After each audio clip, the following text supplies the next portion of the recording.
हाँ भैया, नमस्कार, जय हिंद। स्वागत है आपका अपनी यूट्यूब प्लेटफॉर्म स्टडी विषय पर। आशा करता हूँ, उम्मीद करता हूँ आप सब एकदम अच्छे होंगे और अपने पठन पाठन कार्य में ही बिजी होंगे, इधर उधर की किसी भी बातों पर ध्यान नहीं दे रहे होंगे। तो आज ये दो जानकारी जो केंद्रीय माध्यमिक शिक्षा बोर्ड के तहत दी गई है, जो दी गई थी, तो उसको मैं आप सबके समक्ष प्रस्तुत करने का प्रयास करूंगा इस वीडियो के माध्यम से। जानकारी अगर अच्छी लगेगी तो ये जानकारी ज़्यादा से ज़्यादा लोगों तक शेयर करने का प्रयास करेंगे, जिससे और भी भाई लोग इस जानकारी से अवगत हो जाए और अपने पठन पाठन कार्य में अच्छे से लग जाएं। तो पहली जानकारी ये है कि जो सीटेट का अभी पेपर हुआ था, उसका रिजल्ट जो आया उसमें कितने कैंडिडेट आए और कितने कैंडिडेट ने पेपर दिया और कितने कैंडिडेट बस पास हुए। फिर दूसरी जानकारी ये है कि जो सीटेट और जेटेट का मामला चल रहा था, उसमें क्या हुआ, निष्कर्ष क्या निकला, सुप्रीम कोर्ट का ऑर्डर क्या हुआ, सब कुछ जानकारी इस वीडियो के माध्यम से मैं साझा करने का प्रयास करूंगा। पहली जानकारी मैं साझा कर देता हूं, आपको ये देख लीजिए, मैं लगा देता हूं। इसमें दिया गया है कि पेपर 1 में 6,86,197 लोग का रजिस्ट्रेशन हुआ था। 5,72,489 लोग ने बस पेपर दिया और टोटल क्वालिफाइड कैंडिडेट अगर देखा जाए 1,38,389। फिर पेपर 2 में 13,62,884 लोग रजिस्ट्रेशन हुआ और 11,36,000 लोगों ने पेपर दिया। और क्या नाम है, आपको मैं बताना चाहूंगा कि क्वालिफाइड कैंडिडेट का अगर देखा जाए तो 1,39,888 लोग, मतलब आप समझ देख सकते हैं, ये डराने वाला, मतलब ये तो सीटेट का हर बार से यही है, लेकिन 1,39,888 लोग ही महज पास हुए हैं। आप सब देख सकते हैं, हमने लगाया हुआ है। तो ये जानकारी से अवगत हो गए होंगे। जो भाई पास हो गए हैं सीटेट में, अगली आने वाली वैकेंसी के लिए अपनी तैयारी में जोर शोर से लग जाइए। 4.0 आने वाली है, आपको केबीएस की भी वैकेंसी दिख सकती है और आपको इधर ईएमआरएस, मतलब बहुत सी वैकेंसी आपको देखने को मिल सकती हैं।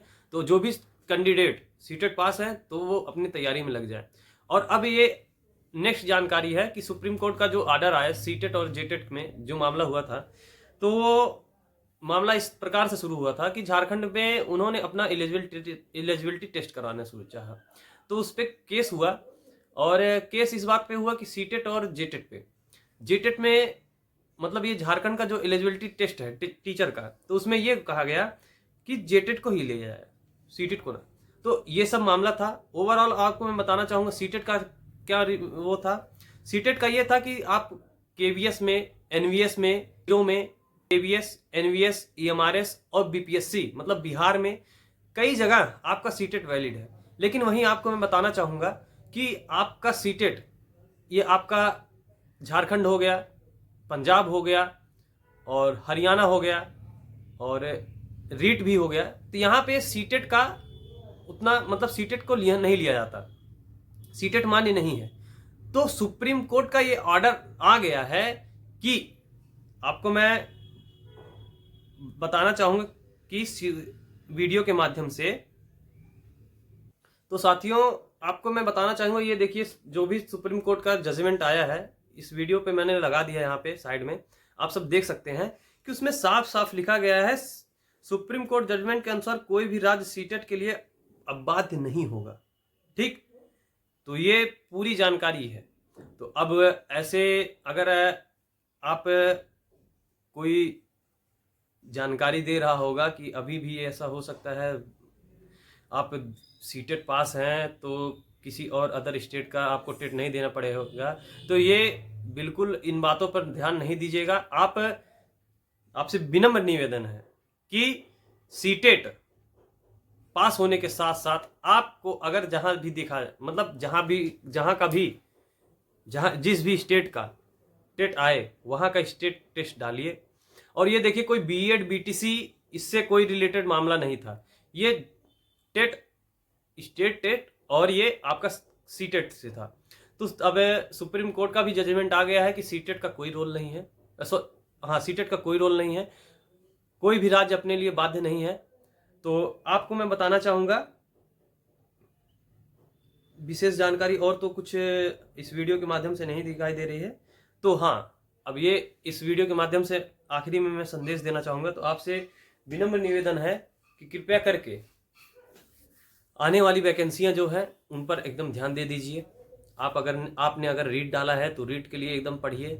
आप देखिए, अगर रीट का सिलेबस क्लियर करते हैं अच्छे से, अगर रीट का सिलेबस क्लियर कर लेते हैं तो आप उसका जो मेंस होगा उसका समझ लीजिए 50% मिनिमम कवर कर लेंगे, क्योंकि बहुत ही सिमिलर वो है उसका प्री और मेंस का जो वो है सिलेबस, बहुत ही दोनों अगर देखा जाए बहुत मतलब समान है। तो आपसे गुजारिश है कि जहां का भी टेट आए वहां का टेट भरिए। अरे यार ये बताइए भैया, आपने बीएड किया है, एक ही स्टेट के भरोसे बैठे रहेंगे, एक ही अगर स्टेट के भरोसे बैठे रहेंगे तो आपको मतलब समझ लीजिए कितना लंबा इंतजार करना पड़ेगा। आप एमपी में भी चले जाएंगे तो वहां पे भी सीटेट नहीं अलाउ है। तो चलिए इस वीडियो को यहीं पे बंद करते हैं, यहीं पे मैं अपनी वाणी को विराम देता हूं। आशा करता हूं इस जानकारी से आप संतुष्ट होंगे। और भी कोई डाउट हो कमेंट बॉक्स में आप कमेंट कर सकते हैं, और विशेष जानकारी के लिए मेरे टेलीग्राम चैनल स्टडी विषयों से जुड़ सकते हैं, जिसपे सभी प्रकार की नोटिस, सभी प्रकार की जानकारियाँ सबसे पहले देने का मैं प्रयास करता हूँ।